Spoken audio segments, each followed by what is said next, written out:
Assalomu alaykum. Men ismim Doniyor Isakov va men 3 yildan beri digital marketing va zapusklar bilan shug'ullanib kelaman. Ushbu darsni sizga tayyorlashimdan maqsad ko'pgina biznes egalarida shu kabi muammolar bo'ladi. Faqat reklama yoqadi, reklama beraveradi. Natija bo'lmaydi, sotuvlar amalga oshirilmaydi. Chunki ular men aytadigan hozirgi triggerlarni ishlatishni bilmaydi. Triggerlar nima uchun muhim? Chunki odamlar reklama bilan emas, aslida triggerlar orqali sotib oladi. Ya'ni siz ularga berayotgan triggerlar orqali ularda sotib olish hissiyoti paydo bo'ladi va sizning mahsulotingizni yoki xizmatingizni sotib oladi. Xo'p, boshlaymiz demak. Birinchi navbatda triggerlar bizga nimaga kerak? Shularni sanab o'tamiz. Birinchi, e'tibor tortasiz. Ya'ni sizning mahsulotingiz jozibador bo'lishni boshlaydi. Ikkinchidan, mijozni emotsiyasiga ta'sir qiladi. Bilasiz, odamlar ko'pincha emotsiyaga qarab sotib oladi. Uchinchidan, sotuvni tezlashtirasiz. Ya'ni odamlarning qaror qabul qilishini tezlashtirasiz, ularni shoshiltirasiz. To'rtinchidan, mijozda ishonch uyg'otasiz. Ya'ni sizning mahsulotingizni sotib olsa, ular foyda ko'rishi, natijaga chiqishini ko'rsatib berasiz. Beshinchidan, raqobatchilardan ajralib turasiz. Ya'ni sizning mahsulotingizda unikal taklif paydo bo'ladi. Va oltinchidan, mijozda aynan mana shu mahsulot yoki kurs, xizmat men uchun degan hissiyot paydo bo'ladi. Triggerlarimizni birma-bir sanashni boshlaymiz. Birinchi o'rinda bizda social proof, ya'ni o'zbekchasi bu ijtimoiy isbot. Sizning mahsulotingiz yoki kursingiz, xizmatingiz haqida odamlarni berayotgan fikrlari, ularga ijtimoiy qatlam nima javob beryapti, nima reaksiya beryapti sizning mahsulotingizga yoki xizmatingizga nisbatan shularni ko'rsatib berishingiz kerak. Bu misol uchun bo'lishi mumkin, 10 mingtadan oshiq mijoz bizga ishonadi yoki klientlardan kelgan sizga otsivlar, kommentariyalar, direct messajlar hammasini ko'rsatib berishingiz bu social proof bo'ladi va ko'pchilik sizning mahsulotingizga qiziqayotganini ko'rsatish mana shu social proof triggeri bo'ladi. Masalan, bu bo'lishi mumkin, siz storieslaringizda juda ham ko'p odam siz direktingizga mahsulotingizni so'rab yozayotganini ko'rsatib berishingiz. Ya'ni ko'pchilik mahsulotga qiziqyaptimi, boshqalar ham unga qiziqib ko'radi. Ko'pchilik uchun foydali bo'layotgan ekan, ko'pchilik sotib olayotgan ekan, kurslarda o'qiyotgan ekan deb turib, u odam ham mahsulotni sotib olishga qiziqishni boshlaydi. Ikkinchisi, bizda avtoritet triggeri bor.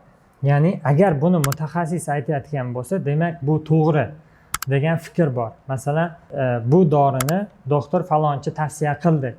Shu kabi. Endi avtoritet triggerini qanaqa ishlatishimiz mumkin? Mashhurlar bizni tanlaydi. Ya'ni influencerlar bilan ishlash orqali buni ko'rsatib berishimiz mumkin. Bu usulni 20 yillik tajribaga ega marketologlar tavsiya qiladi. Garvard universiteti tadqiqotiga ko'ra falonchi bo'lgan ekan. Jahongir Ortiqxo'jayevning aytishicha, kasalxona biznesi rivojlanib bormoqda. Ya'ni O'zbekistondagi eng kuchli, eng taniqli tadbirkorlardan biri Jahongir Ortiqxo'jayev bo'ladigan bo'lsa, uni fikriga odamlar ergashadi.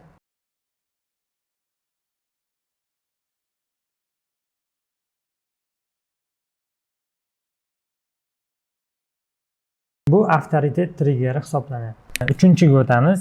Defitsit. Mijozda hoziroq sota olmasam kech qolaman, bu produkt tugab qoladi degan hissiyotni uyg'otish. Bu nima uchun ishlaydi? Odamlar qaror qabul qilishini tezlashtiradi. Odamlar qaror qabul qilmasdan yuraveradi. Uni olsammi, buni olsammi, boshqani ko'rsammi, borsammi, bormasammi deb turib. Va siz defitsit beradigan bo'lsangiz produktingizga, odamlarni qaror qabul qilish tezlashadi. Va bu qanaqa bo'lishi mumkin? Misol uchun, kursga yozilishda atigi 3 ta joy qoldi. Aynan shunaqasidan boshqa kelmaydi. Ya'ni do'konda mahsulot bo'ladigan bo'lsa, aynan shu turidan boshqa kelmaydi. Bu oxirgi partiya.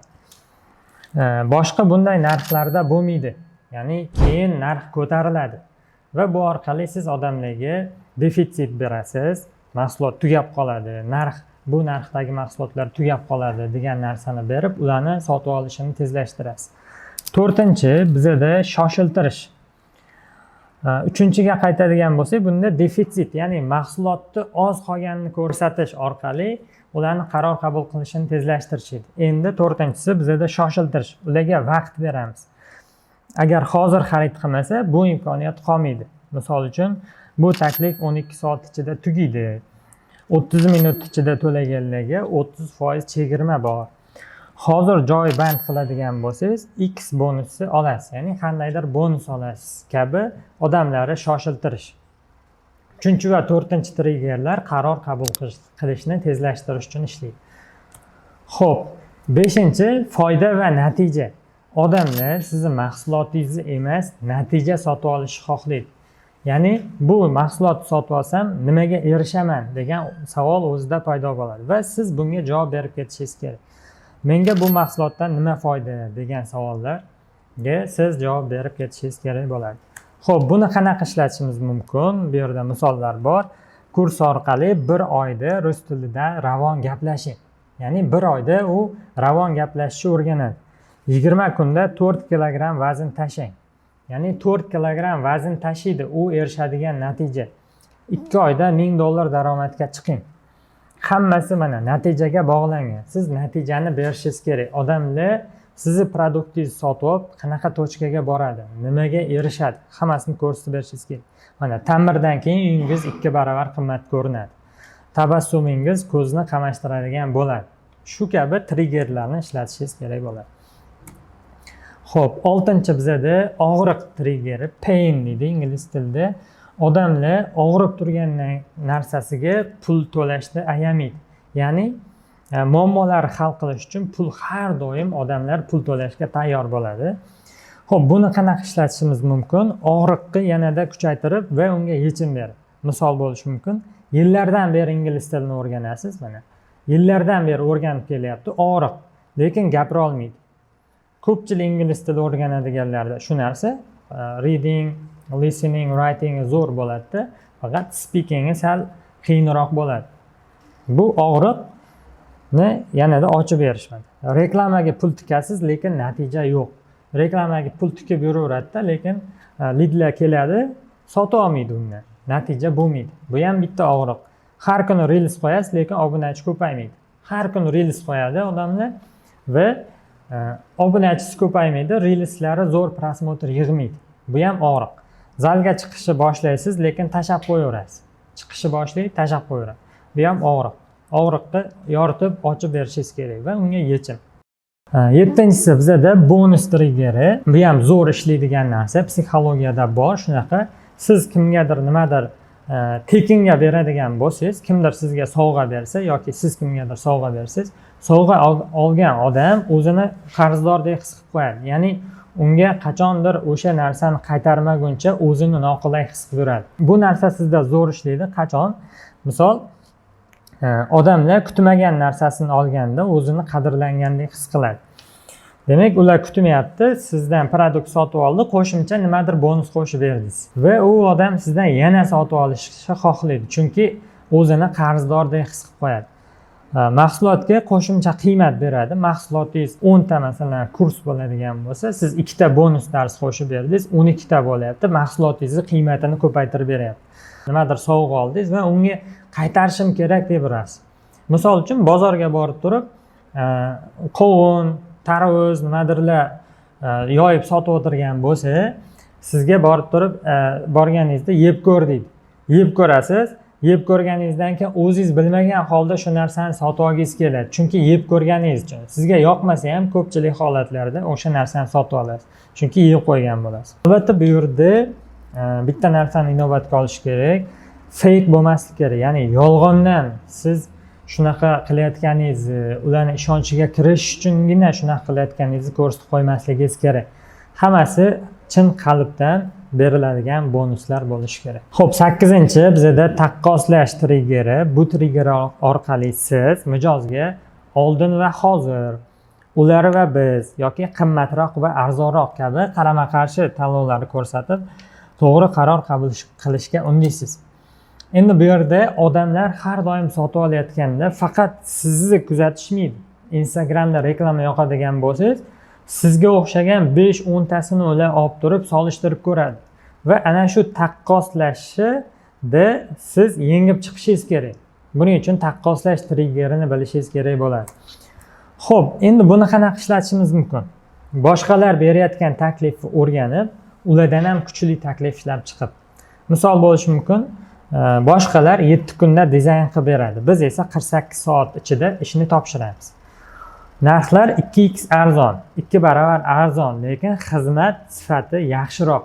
Ya'ni ham narxni arzon qilib ko'rsatyapsiz, aytib beryapsiz, ham sifatingiz ham undan yaxshiroq. Endi bu yerda aytilayotgan gapga sizni produktingiz javob berishi kerak. Shunaqa joyi ham bor. Xo'p, kurslar ko'p, lekin aynan rus tili umidi sizni B tochkaga olib boradi, misol uchun. Shu kabi so'zlari ishlatib, kontentlarda, storieslarda, telegramlarda, YouTube'larda, kontent hammasida ishlatib triggerlarni qo'llansangiz bo'ladi. Xo'p, 9-inchisi storytelling, ya'ni bunda hikoya orqali odamlarga ta'sir qilamiz. Buni zo'r ishlaydigan joyi nima? Odamlar quruq faktlar, quruq gaplar o'rniga real haqiqatda shunaqa bo'lganmi degan narsaga ishonadi.